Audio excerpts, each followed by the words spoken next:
Poll for today. Please indicate if you support or oppose a congressional spending bill that includes funding for a wall on the southern US border. Biden just made his biggest mistake so far. Does he have dementia?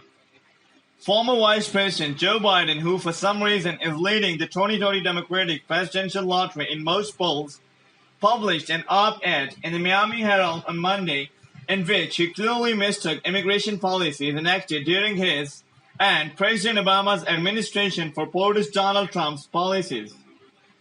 Under Trump, there have been horrifying scenes at the border of kids being kept in cages, tear-gassing asylum seekers, ripping children from their mother's arm, action that subvert American values and erode our ability to lead on the global stage, Biden, or more likely a ghostwriter, noted.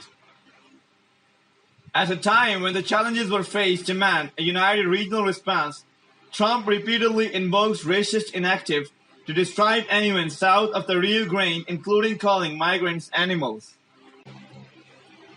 The women and child-groping former whip also called out POTUS Trump's morally bankrupt policies regarding Latin America while presenting his immigration plan as an example of America's value.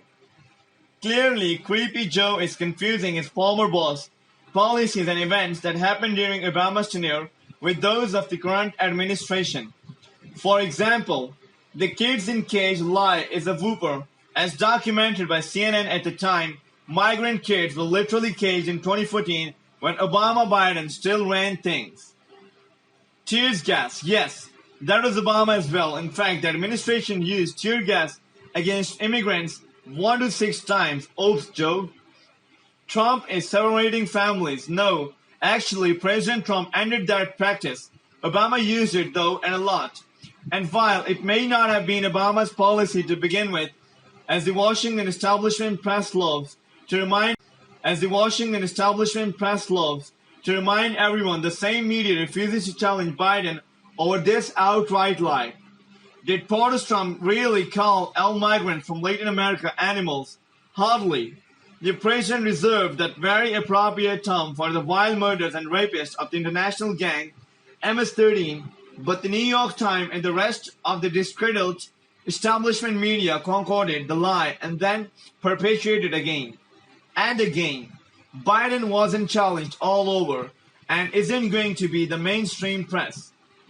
PJ Media noted further. Later in his article, Biden claimed that Trump is a threat to the international coalition of more than 50 countries that recognize Juan Guaido as the interim president of Venezuela. Yet, Trump administration was the very first to recognize Guaido as Venezuela's legitimate leader, assembling the very coalition that he supposedly threatens.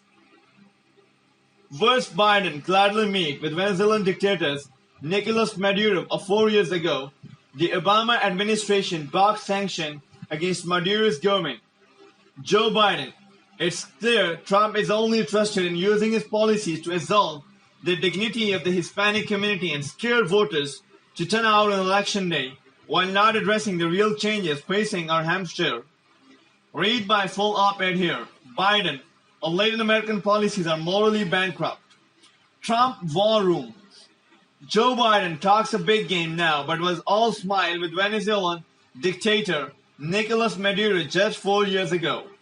The best he could do was compliment the dictators here.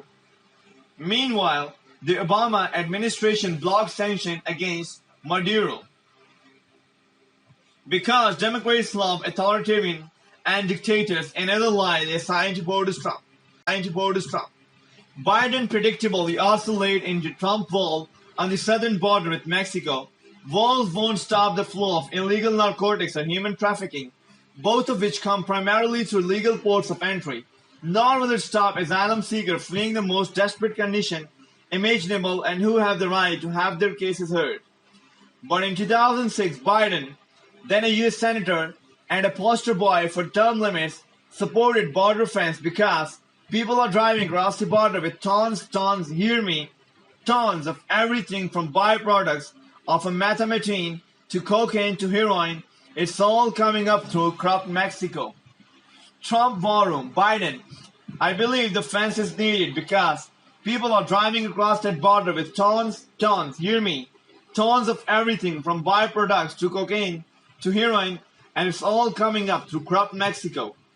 And in a debate with then fellow Senator Barack Obama for the 2008 Democratic presidential nomination, Biden said, "The reason I voted for the fence was that was the only alternative that was there. And I voted for the fence related to drugs.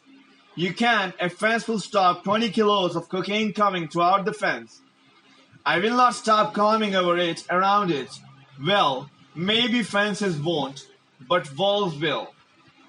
Please take a moment and consider sharing this video with your friends.